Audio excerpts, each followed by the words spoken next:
तो अब हम बात करेंगे कि HTML के अंदर हम कैसे फॉर्म्स क्रिएट कर सकते हैं।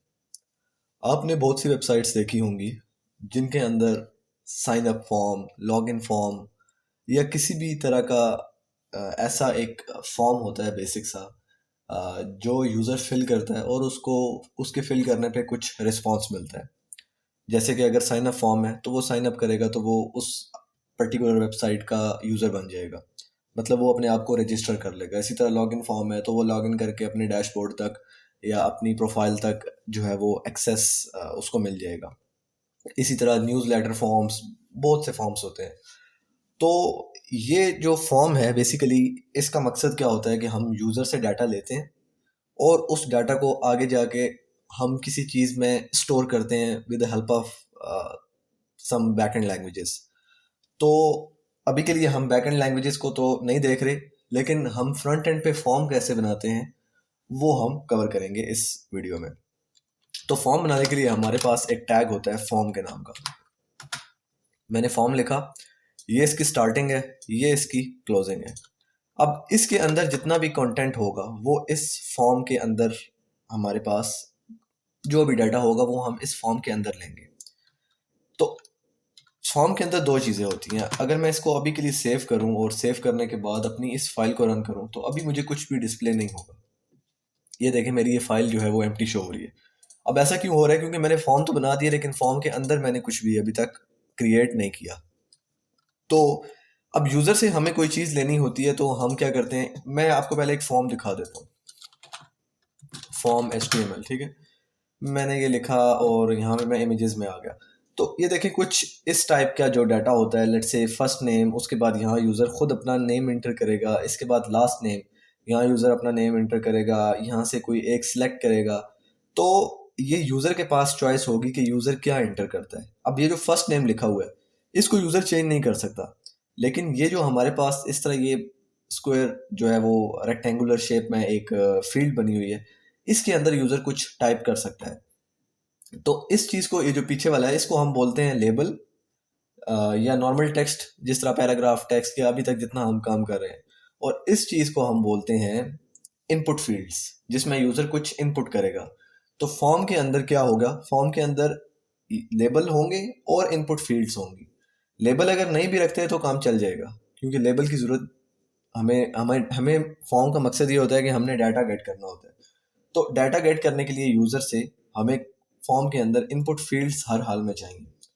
तो इनपुट फील्ड्स कैसे क्रिएट करते हैं, तो उसके लिए हमारे पास एक टैग होता है इनपुट के नाम का। मैंने इस टैग को स्टार्ट किया और इस तरह क्लोज कर लिया। ज़रूरी नहीं है कि इस टैग को आप ऐसे स्टार्ट करें और फिर यहाँ से आके इस तरह क्लोज करें। इस टैग को क्लोज सिंपली आप ऐसे स्टार्ट करें और इस तरह करके क्लोज कर लें। तो हमारे पास एक इनपुट फील्ड क्रिएट हो चुकी है। मैं सेव करता हूँ इसको और आके रिफ्रेश करता हूँ तो ये देखिए मेरे पास एक इनपुट फील्ड क्रिएट हो चुकी है। अब अगर मैं कुछ भी इसमें टाइप करूँ तो मैं इसमें टाइप कर सकता हूँ। अब मैं क्या कर सकता हूँ, इस इनपुट फील्ड की हेल्प से यूज़र से उसका रिस्पॉन्स ले सकता हूँ। लेट्स से मैं उसे कहता हूँ अपना फर्स्ट नेम लिखो, तो मैं इसके पीछे एक पैराग्राफ लिख सकता हूँ, इंटर फर्स्ट नेम। वैसे हम पैराग्राफ नहीं लिखते होते, हम लेबल लिखते हैं। मैं लेकिन आपको बता देता हूँ अभी लेबल लिख के भी, इंटर फर्स्ट नेम। मैंने इसको सेव किया, सेव करने के बाद रिफ्रेश किया तो ये देखिए अब ये जो चीज़ है ये मेरा पैराग्राफ है। यहाँ पे अगर मैं कुछ लिखना चाहूँ तो मैं नहीं लिख सकता, लेकिन अगर मैं यहाँ पे लिखना चाहूँ तो मैं वो चेंजेस मेरी रिफ्लेक्ट होती हुई मुझे नजर आएंगी। मैं एज अ यूज़र यहाँ पे टाइप कर सकता हूँ लेकिन यहाँ पे टाइप नहीं कर सकता। तो ये तो बेसिक कॉन्सेप्ट था इनपुट फील्ड्स का, और जो हमारे पास हार्ड कोडेड टेक्स्ट होता है उसका, उसमें डिफरेंस था। लेकिन हम यहाँ पे पैराग्राफ यूज़ नहीं करते, हम यहाँ पे लेबल्स का यूज़ करते हैं। लेबल, और यहाँ पे इस तरह करके, या इस लेबल को हम ऐसे क्लोज करेंगे और इसके अंदर हम लिख देंगे इंटर फर्स्ट नेम। आप कुछ भी लिख सकते हैं। तो ये एक जेनेरिक तरीका है इसको लिखने का। आउटपुट में कुछ भी डिफरेंस आपको नहीं शो होगा। ये देखें आउटपुट सेम है ऑलमोस्ट, बस क्योंकि वो पैराग्राफ कंप्लीट लाइन ले रहा था और लेबल ने क्या किया, इनको इन लाइन कर दिया। अब मैं चाहता हूं कि मेरे पास फॉर्म जो है वो मल्टीपल ऐसे बहुत ज़्यादा मेरे पास फील्ड्स हों फॉर्म के अंदर, तो मैं इसको कॉपी करता हूँ और कॉपी करने के बाद 3-4 बार पेस्ट कर देता हूँ। एक को मैं कहता हूँ इंटर लास्ट नेम, यहाँ पे मैं कह देता हूँ इंटर पासवर्ड, और इधर मैं कह देता हूँ जेंडर। ठीक है, मैं इसको सेव करता हूँ और रिफ्रेश करता हूँ। तो ये देखिए मेरे पास एक फर्स्ट नेम आ चुका है, फिर लास्ट नेम आ चुका है, पासवर्ड आ चुका है, जेंडर आ चुका है।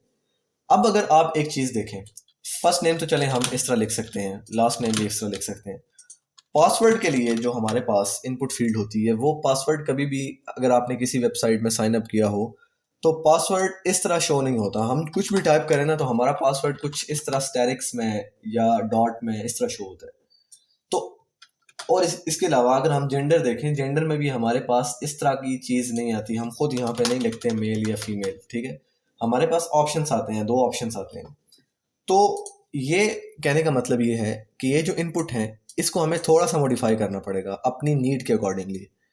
तो ये तो ठीक है, ये भी ठीक है, इसको पहले हम मॉडिफाई करते हैं। तो हम एक एट्रीब्यूट लिखेंगे, टाइप इज इक्वल टू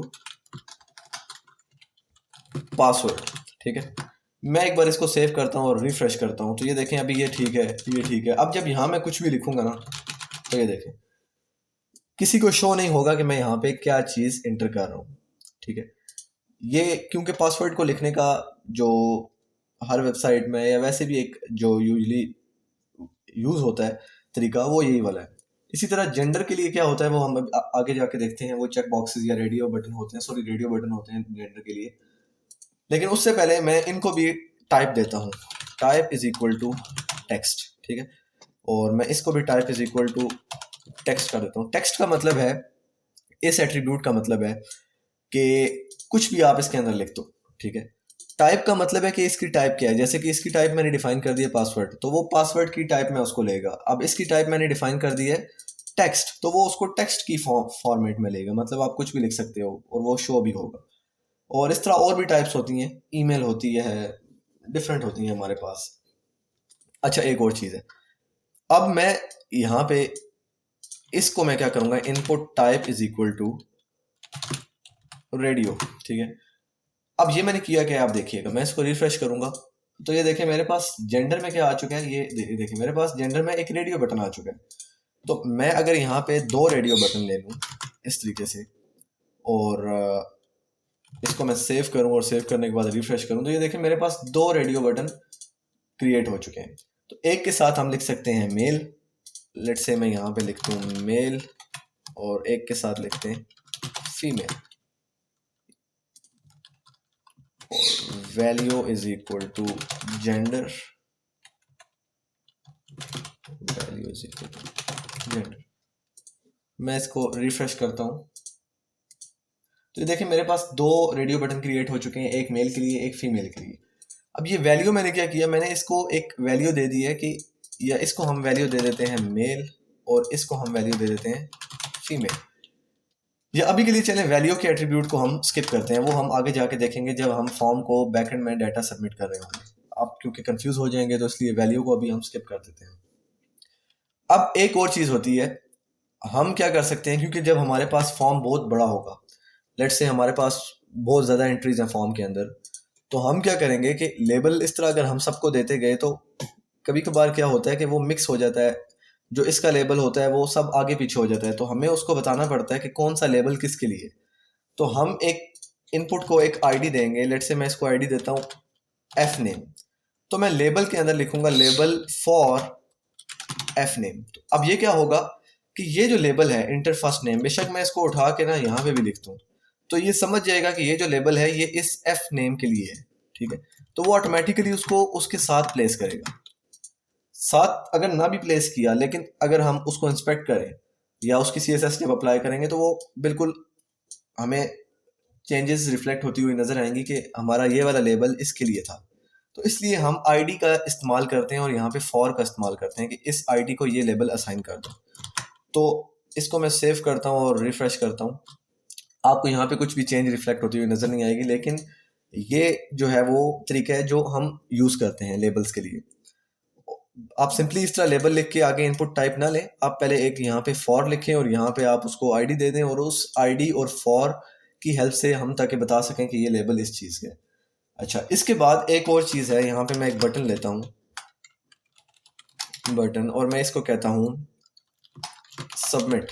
ठीक है, तो अब क्या होगा, मैं इसको रिफ्रेश करता हूँ तो देखिए मेरे पास एक सबमिट बटन भी, बल्कि मैं एक काम करता हूँ, मैं इन सबको ना यहाँ पे BR टैग लगा लेता हूँ ताकि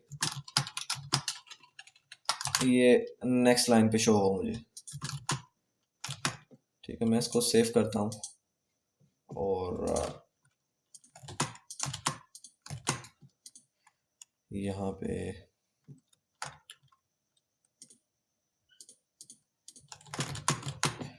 मैं इसको सेव करने के बाद रिफ्रेश करता हूँ, तो ये कुछ इस टाइप का फॉर्म मेरे पास क्रिएट हो चुका है, जिसमें हमारे पास फर्स्ट नेम है, लास्ट नेम है, पासवर्ड है और हमारे पास जेंडर है।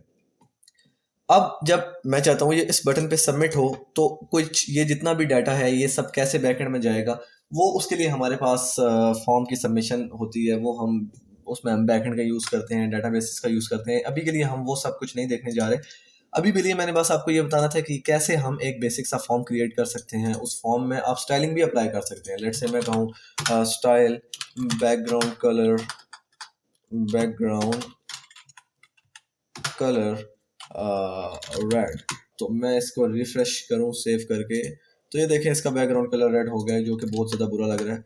और कहने का मकसद ये है कि आप किसी भी तरह की स्टाइलिंग इस फॉर्म पे, इस इन इनपुट फील्ड्स पे, कुछ भी आप किसी भी तरह की स्टाइलिंग आप इन पे अप्लाई कर सकते हैं। अब आप इस बटन के सबमिट होने पे कुछ कर सकते हैं, इस फॉर्म के सबमिट होने पे कुछ कर सकते हैं। उसके लिए हम एक्शन का एट्रीब्यूट यूज़ करते हैं, तो ऑन सबमिट का इवेंट लगा सकते हैं, लेकिन वो हम अगली वीडियोज़ में देखेंगे। तो अभी के लिए इस वीडियो में इतना ही, मिलते हैं हम नेक्स्ट वीडियो में।